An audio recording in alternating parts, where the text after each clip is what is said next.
Thank you so much. Okay, thank you so much ma'am.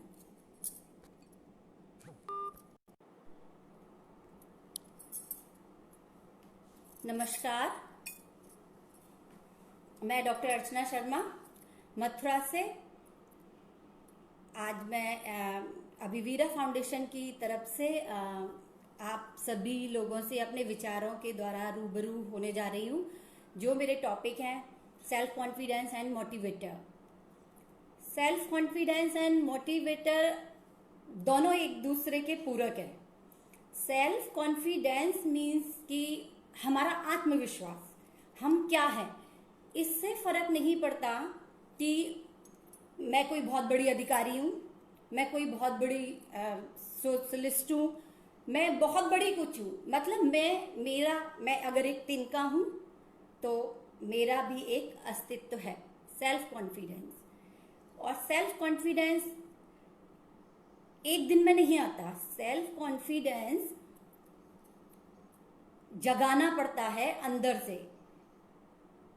सराउंडर्स we are seeing कि बहुत सारी problems है, चाहे वो लेडीज हो चाहे वो जेंट्स हो, चाहे वो एक छोटा सा बच्चा हो, बॉर्न बेबी हो। बॉर्न बेबी जब लेता है जन्म, देखिए उसके साथ पता चले बहुत सारी जो डिजीज है वो लगकर आ गई। अब जिसने अभी अभी दुनिया में आँख खोली है वो आते ही फाइट कर रहा है। सेल्फ कॉन्फिडेंस कहीं किसी चीज को एकदम कि मैं कहूँ कि आप बहुत सारी बुक्स पढ़ लें, बहुत सारा कुछ लिटरेचर इकट्ठा कर लें, कुछ बहुत बड़े बड़े एक्टिविस्ट से मिल लें तो कि अरे हाँ उन्हें देख के सेल्फ कॉन्फिडेंस आ जाएगा। नहीं, सेल्फ कॉन्फिडेंस एक छोटी सी सीड है जो अंदर से रहती है, जो अंदर से पैदा होती है, जिसे हम अंदर से ग्रोन अप करते हैं अपने जीवन में कि नहीं, सारी आशाओं की किरण चली गई हैं, सारी आशाओं की किरण धूमिल हो रही हैं, लेकिन नहीं, कहीं कुछ तो ऐसा है जो अभी भी लाइव है हमारे अंदर और जो कह सकते हैं कि आज हमें आगे बढ़ाने के लिए, हमें फिर से दोबारा रिबीट करने के लिए कि हम फिर से एक लॉन्ग ब्रीथ लें, फिर से वो आंखें खोलें जो हमने पहली बार खोली थी इस आसमान को देखते हुए।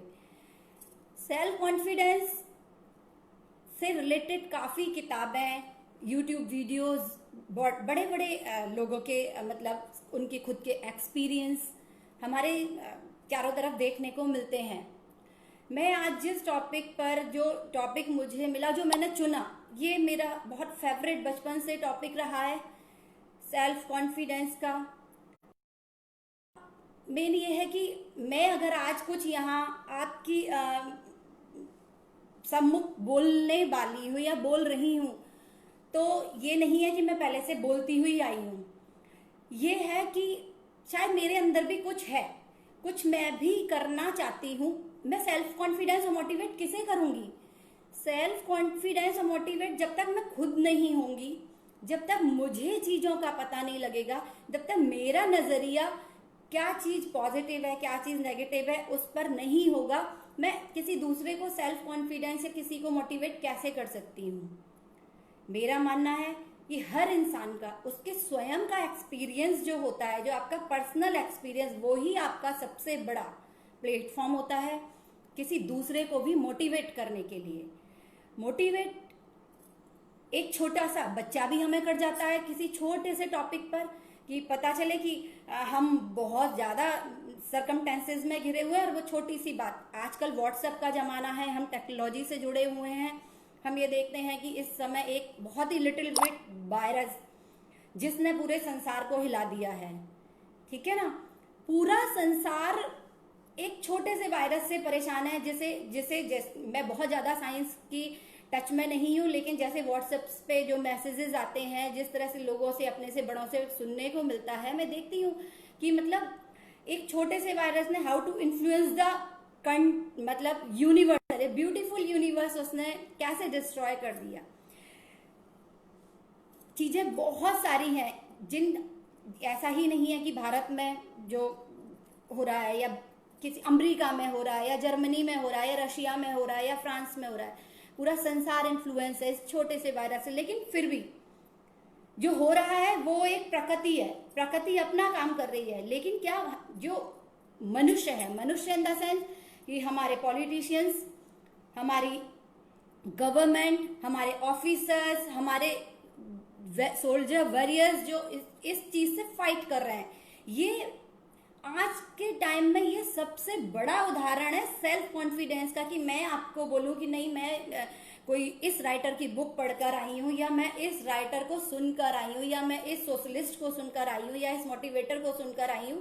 नहीं, मैं कंटिन्यू ये देख रही हूँ कि जैसे न्यूज चैनल्स हमें कंटिन्यू अपडेट कर रहे हैं किसी भी पॉइंट पर कि एक बहुत अच्छी बात जो न्यूज चैनल्स दिखाते हैं। मैं मीडिया को जैसे थर्ड फ्लोर ऑफ डेमोक्रेसी है तो बहुत ज्यादा सैल्यूट करूंगी कि मतलब ठीक है, जो चीजें घट रही हैं वो तो दिखाई दे रहे हैं, लेकिन लास्ट में उनका एक पॉइंट रहता है मोटिवेट करने का कि ये इतने हम रिकवर भी कर रहे हैं।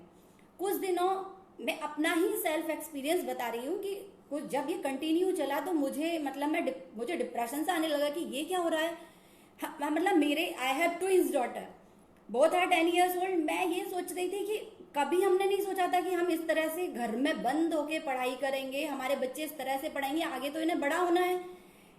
आगे वो बच्चे जो अभी माँ के पेट में है वो जन्म ले, मतलब वो देख, मतलब ये है क्या, ये क्या चल रहा है, एनालिसिस बड़ा मतलब देख के घबराहट हो रही कि मतलब आने वाले टाइम में क्या हम ये समझ लें कि इस तरह का ही वायरस, इस तरह की ही बीमारियां, इस तरह की ही प्रॉब्लम्स हमारी लाइफ में आती रहेंगी, और हम एकदम इस तरह से अपने बच्चों को उस तरह से तैयार करें कि देखो इस तरह से तुम्हें जीना है। जैसे जापान, हर सेकंड में वहाँ भूकंप का, हर मिनट में वहाँ का छोटा छोटा बच्चा मोटिवेट है कि उसे कैसे सरवाइव करना है। हमारे एक परिचित है, वो जापान में रहती है, उनका जब बच्चा एक बहुत ही छोटा था, 5 साल का, जब वो आया तो उसने मतलब हमें बताया कि हाउ टू डिफेंस, तो मतलब इस तरह का अगर कुछ भूकंप आता है, इस तरह की अगर कोई भी प्राकृतिक प्रॉब्लम्स आती है तो हमें कैसे फाइट करनी है। मतलब वहाँ वो बचपन से ही तैयार कर रहे हैं।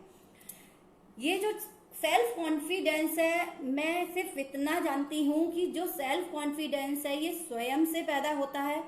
आप किसी के साथ 2 घंटे बैठाइए, उससे पैदा नहीं होगा। मैं बहुत from the beginning college time से मैं आगरा कॉलेज की स्टूडेंट रही हूँ, वहीं से मैंने अपनी पीएचडी की है।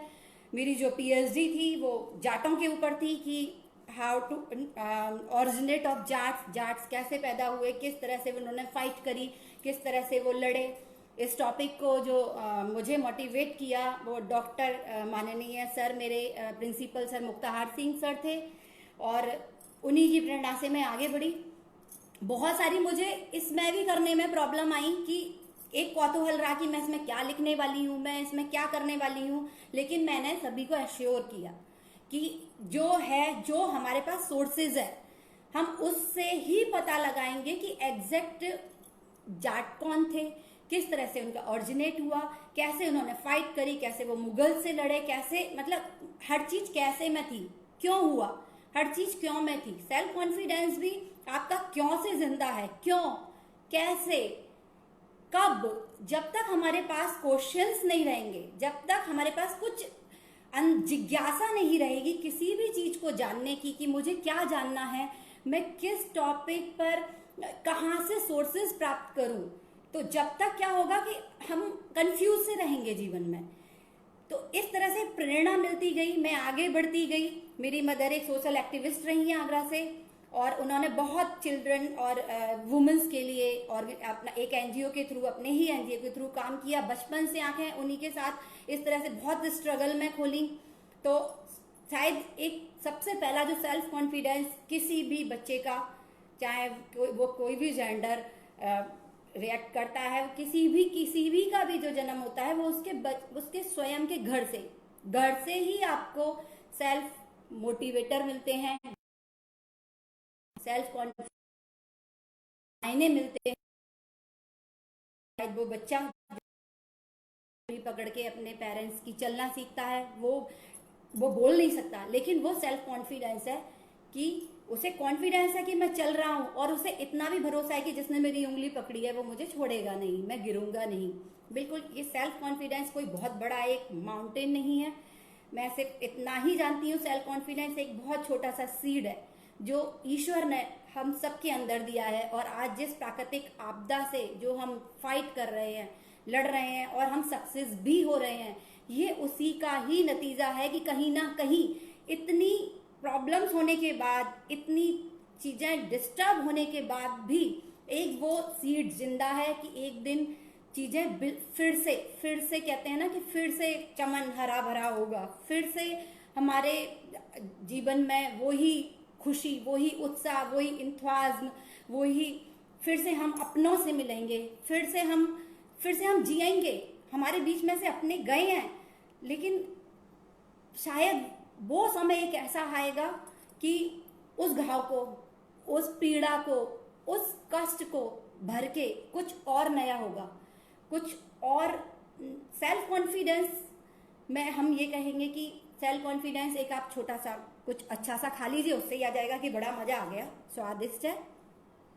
सेल्फ कॉन्फिडेंस एक बहुत बड़ी आप पार्टी में चले जाइए, सेल्फ कॉन्फिडेंस उससे भी आ सकता है। सेल्फ कॉन्फिडेंस एक छोटी सी दावत से भी, घर की मम्मी की बनी एक छोटी सी मैगी की कटोरी से भी आ सकता है। तो सेल्फ कॉन्फिडेंस का मेरे जीवन में जो मायना है वो सेल्फ कॉन्फिडेंस का सिर्फ इतना ही है कि आपके अंदर एक जो छोटा सा सीड है, जो एक छोटा सा बीज है कुछ करने का, कुछ आप जो है वो लोगों को दिखाने का। लोगों से मतलब ये नहीं कि संसार मुझे पहचाने, अरे देश मुझे पहचाने, जो मेरे घर के अपने हैं, जो मेरे माता पिता हैं, जो मेरे सास ससुर हैं, जो मेरे पति बच्चे हैं, मेरे आसपास जो लोग हैं वो मुझे पहचाने, मैं उनके लिए कुछ कर पाऊं। जरूरी नहीं कि मुझे बहुत बड़ा कोई ऑर्गेनाइजेशन चाहिए, मुझसे मतलब है आप सब कि कोई एक बहुत बड़ा ऑर्गेनाइजेशन चाहिए, भैया इसकी सपोर्ट मिलेगी, एक बहुत बड़े एनजीओ के साथ जुड़ूंगी तभी मैं कुछ कर पाऊंगी, नहीं। हम बहुत छोटे छोटे उदाहरण देखते हैं कि लोगों ने बिल्कुल जीरो से शुरुआत करी, चाहे वो पतंजलि हो, चाहे वो आपका मैकडोनल्ड के हो, चाहे वो बहुत सारे ऐसे हमारे जो बहुत सारे सोशल एक्टिविस्ट रहे हैं, उनकी आप जीवनी उठा के पढ़िए, उसमें आपको मिलेगा कि मतलब ऐसा लगता है, हमारे देश के प्रधानमंत्री ही ले लीजिए, कि मतलब आपको कोई बहुत बड़ा प्लेटफॉर्म, कोई बहुत बड़ी स्पीच, कोई बहुत बड़ा मोटिवेटर नहीं चाहिए। सबसे पहले जो पहला काम है वो है बीज जो आपके स्वयं के अंदर है। आप स्वयं सबसे बड़े सेल्फ कॉन्फिडेंस और सेल्फ मोटिवेटर हैं। आपको लोग गिराएंगे, आपको लोग हो सकता है डिमोटिवेट करें। अभी मैं कुछ नाम ना लेके, कुछ जैसे अभी आसपास, क्योंकि हम इस टॉपिक पे बोलने के लिए बहुत कुछ है, लेकिन जो करंट में चल रहा है, जैसे मैं हिस्ट्री, मैं पीएचडी हूँ, जैसे मैं अभी स्टूडेंट्स को पढ़ा रही हूँ कि आपका अलवार, नयनार, लिंगायत, तो लिंगायत जो भगवान शिव में भी जो अघोरी जैसे जो उनके भक्त थे, उनका ये मानना था कि जीवन एक बार है, इसे वो रीबर्थ में विश्वास नहीं करते थे कि रीबर्थ होता है। उनको ऐसा लगा कि नहीं, अगर कोई विधवा होता है तो उसे दोबारा से जीने का अधिकार है, उसे दोबारा से फिर से वही जीवन जीने का अधिकार है, कि जरूरी नहीं है कि आपने जिसके साथ 7 फेरे लिए वो आपके साथ जीवन भर नहीं रहा, वो आपके साथ कि उसके जाने के बाद आपका जीवन समाप्त हो गया। उनका मानना था, क्योंकि ज्यादातर हिस्ट्री अपने आप को रिवील करती है, हिस्ट्री अपने आप को साइकिल करती है, और शायद हिस्ट्री ही सबसे एक ऐसा सब्जेक्ट है जिससे हम सीख सकते हैं, आगे बढ़ सकते हैं, मोटिवेट हो सकते हैं। तो मुझे पढ़ाते पढ़ाते जब मैंने उन्हें समझाया कि नहीं, ये मेरी भावना है कि अगर मेरे साथ कोई ऐसी घटना घट गई, भाई मैं आगे किसी के साथ फॉरवर्ड अपने जीवन को नहीं करना चाहती, जो मेरे आसपास है मैं खुश हूँ, ये मेरा सेल्फ कॉन्फिडेंस है। लेकिन इसका मतलब ये नहीं है कि मेरा जीवन रुक गया, मुझे हंसने की आजादी नहीं है, मुझे कलरफुल कपड़े पहनने की आजादी नहीं है, मुझे लोगों से मिलने जुलने की आजादी नहीं है। इसीलिए इस संप्रदाय में आपका पुनर्विवाह यानी कि विधवा विवाह, एक सही उम्र में विवाह, ऐसा नहीं कि आपने बाल विवाह कर लिया। ये टॉपिक इसलिए मैं बता रही हूँ कि हम इससे सीखें कि ये कहीं ना कहीं उन्होंने आवाज उठाई, तो कहीं ना कहीं उनका जो आवाज उठाने का था वो एक समाज को एक मैसेज देना था आगे चल के, और हम उसे फॉलो भी कर रहे हैं। अब बहुत ही रेयर में हम देखते हैं कि कहीं कोई छोटा सा कहीं ऐसा जो गांव है जहाँ बिल्कुल ही कुछ नहीं है, वहां पे चीजें बदल रही हैं या नहीं बदलना लोग चाहते हैं। आज भी उस ऑर्थोडॉक्स नेचर में फंसे पड़े हैं कि मतलब घूंघट, पर्दा, धीरे बोलना, धीरे चलना, बहुत सारी ऐसी मतलब जो आग लगा देने वाली कह सकते हो कि चीजें हैं। और शायद मैं इनके बचपन से खिलाफ रही। मुझे घूंघट, पर्दा, धीरे बोलना, धीरे चलना, मतलब वो शायद वो मेरे नेचर में नहीं था। मैं एनसीसी कैडेट रही, सी सर्टिफिकेट होल्डर रही, आगे बढ़ने के बहुत सारे चांस मिले, लेकिन मैं एक ऐसी फैमिली से, बिजनेसमैन फैमिली से मतलब बिलोंग करती थी कि आगे लड़कियों को पढ़ाना, बहुत मतलब लड़कियों को बाहर भेजना, ये सब शायद उस फैमिली में कह सकते हो कि बिल्कुल भी नहीं था वो। लेकिन एक सही उम्र में 16, 17, 18 में शादी हो जाना, जो मेरे से बड़ी बहनें थी उनकी ऐसी शादियां कर दी गई। लेकिन मैं, जब मेरा नंबर आया तो सिर्फ मैं बस यहीं पर, क्योंकि मैं किसी और का उदाहरण दूं उससे बेस्ट है कि मैं अपना बताऊं। मुझे 100 रुपये मिले उस पीरियड में कि मैं 2 महिला विद्यालयों के फॉर्म लाऊं, जो हमारे आगरा में 2 महिला विद्यालय थे, कि सिर्फ उनके फॉर्म लाऊं, मैं किसी ऐसे विद्यालय का फॉर्म नहीं लाऊं जहाँ लड़के भी पढ़ते हैं। मैं 100 रुपये लेकर गई अपने पापा से और सीधे जाके आगरा कॉलेज आगरा का फॉर्म खरीद लिया। एक ही फॉर्म खरीदा मैंने कहा अगर एडमिशन होना होगा तो मेरा इसी में होगा, नहीं तो फिर मुझे आगे फॉरवर्ड पढ़ाई अपनी करनी ही नहीं है। जैसे सबके साथ हुआ है, मैं भी कुछ ऐसा ही करूंगी। बाई चांस की पहली लिस्ट में मेरा नंबर आ गया।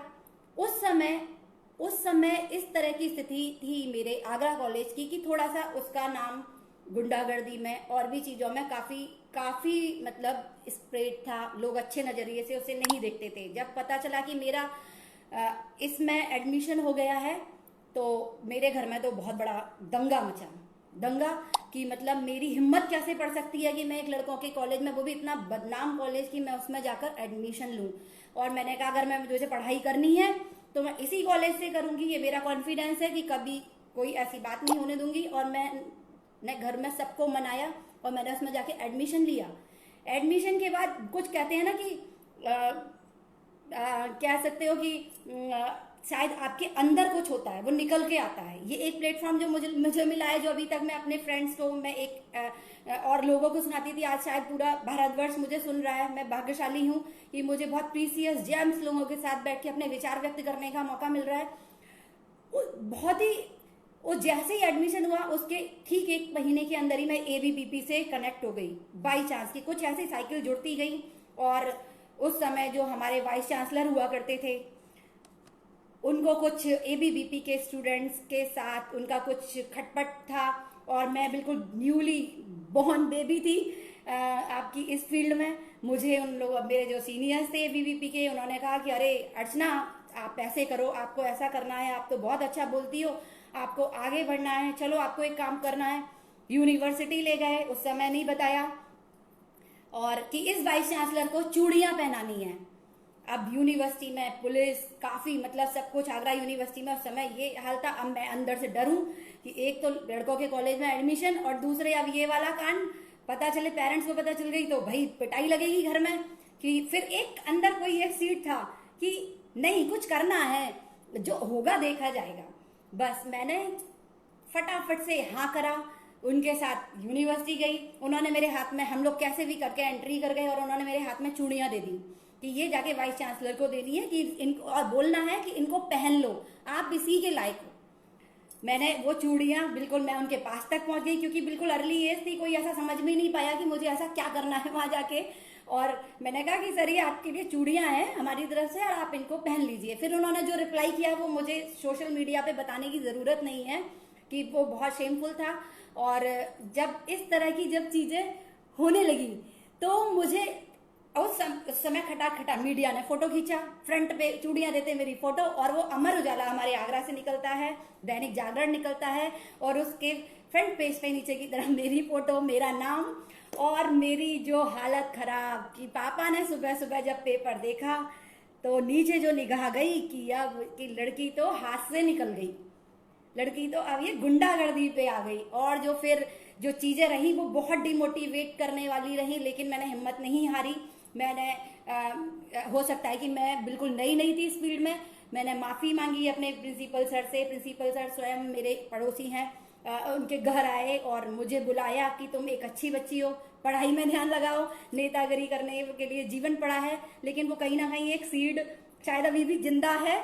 और जरूरी नहीं कि किसी पॉलिटिक्स पार्टी से जुड़कर ही उस सीट को ग्रोन अप किया जाए। मैं वैसे भी अपने आसपास आस पड़ोस में अपने फ्रेंड सर्किल में काफ़ी मतलब मोटिवेशन लेक्चर देती रहती हूँ। मैं बाय बर्थ कह सकते हैं कि गॉड गिफ्टेड मुझे एस्ट्रो की कुछ नॉलेजेस हैं, उसके थ्रू मैं लोगों को मोटिवेट करती रहती हूँ। रेमेडीज के द्वारा उनको कनेक्टिविटी सिखाती हूँ कि देखो ये बिल्कुल कनेक्टिविटी है। अगर आपका ये प्लैनेट्स वीक है तो देखो ये वाली चीज इससे कनेक्शन कर रही है, आप इसे करो, आपका ये वाला और आप इसे ग्रोन अप करना चाहते हो, ये करो। लोग बताते हैं बड़ा फायदा हो गया, चवन्नी अठन्नी के प्रयोगों से बहुत बड़ा फायदा हो रहा है। तो जरूरी नहीं कि बहुत बड़ी कोई सोशल मीडिया पे आके और बड़ी बड़ी मालाएं पहनकर और इस ये भी शायद मेरे ख्याल से एक सोशल वर्क है कि आप किसी की हेल्थ, आप किसी के लाइफ में आई प्रॉब्लम्स, किसी की ऐसी सर्कमस्टेंसेस जो किसी के साथ वो शेयर नहीं कर पा रहे हैं, तो शायद एक डॉक्टर होता है, तो जैसे कि आपको कोई अंदरूनी परेशानी है आप उससे शेयर करते हैं और वो आपको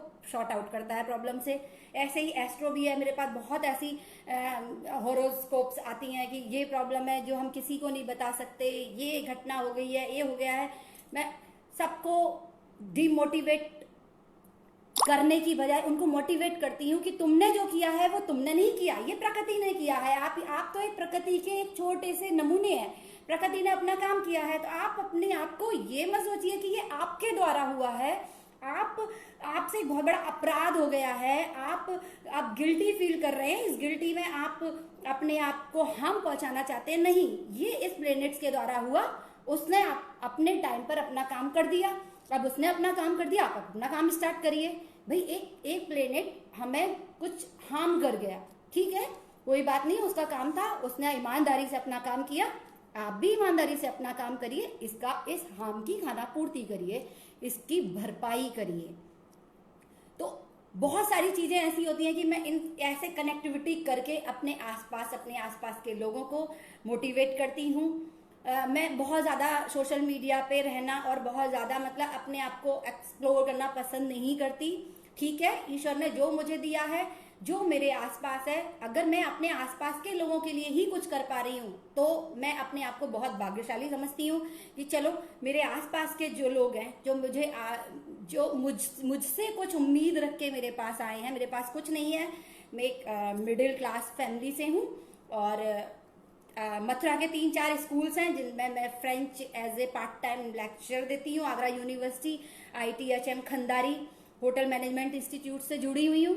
तो बस ऐसा ही छोटा सा सोशल वर्क करती हूँ। हालांकि मैं MMM में PhD हूँ, मैंने बहुत बार ट्राई भी किया कुछ करने का, मैं IAS की तैयारी करने मुखर्जी नगर भी गई, लेकिन चीज़ें मेरे मुताबिक नहीं चली। वहाँ जैसे मैंने देखा कि जो ओवरऑल जो मैं बताना चाह रही हूँ शायद ये मेरे अंदर था और आज मुझे बोलने का मतलब मिला है। कहीं ना कहीं जो उस सीड्स में जो वो सीड है, जिस लैंड पे वो ग्रोन अप होना है, लैंड से मतलब हो गया मैं जो मानती हूँ वो हो गया हमारा एजुकेशन सिस्टम।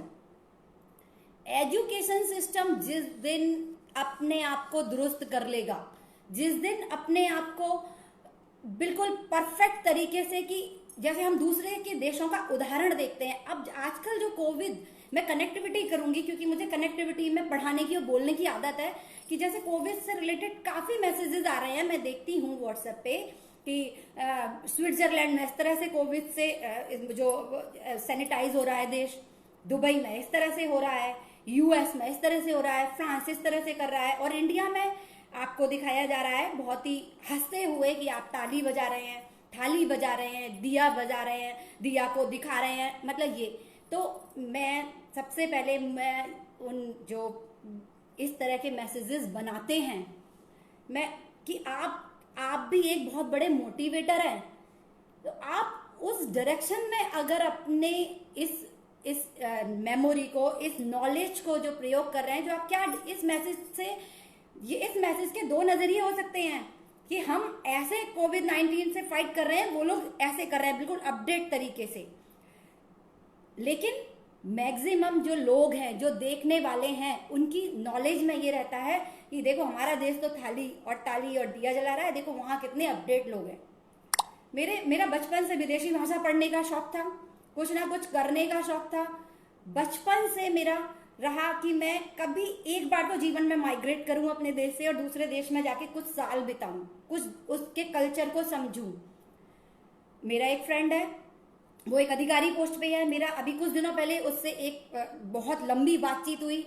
उसकी बातचीत से जैसे लगा कि संसार वैसे कुटुंबम की, पूरा संसार ही हमारा देश है। वो ठीक है, अपनी जगह सही है, वो संसार, पूरा संसार हमारा देश है, सारे संसार के लोग हमारे भाई बहन हैं। लेकिन मैं ये सोचती हूँ कि आज अगर मेरे घर में मेरे 5 भाई बहन हैं, हम 10 भाई बहन हैं, हम 15 भाई बहन हैं, सारे रिश्तेदारों को मिला के हम एक पूरी फैमिली है। अगर मेरे घर में कोई प्रॉब्लम है और उस घर में प्रॉब्लम का सॉल्यूशन मैं कर सकती हूँ, तो सबसे पहले मैं अपने घर की प्रॉब्लम को शॉर्ट आउट करूंगी, ना कि मैं पड़ोस में क्या हो रहा है, पड़ोस की क्या प्रॉब्लम है उसे देखने जाऊंगी। क्योंकि मैं जानती हूँ कि हमारा जो भारतवर्ष है परंपराओं का देश है, कि अपना पेट भूखा दूसरे का भर दिया। देखिए, ये प्रैक्टिकल टाइम है, हम ग्लोबलाइजेशन की तरफ बढ़ रहे हैं, हर इंसान अपने स्वार्थ में लगा हुआ है। जो हमारे पड़ोसी देश हैं, आपसे कल हाथ मिलाते हैं, परसों आपकी खोपड़ी पे खड़े होते हैं। किसी भी चीज का नाम न लेके आप लोग खुद जानते हैं कि हम इस समय क्या सर्कमस्टेंसेज हमारे देश में चल रही हैं, लेकिन फिर भी हम फाइट कर रहे हैं।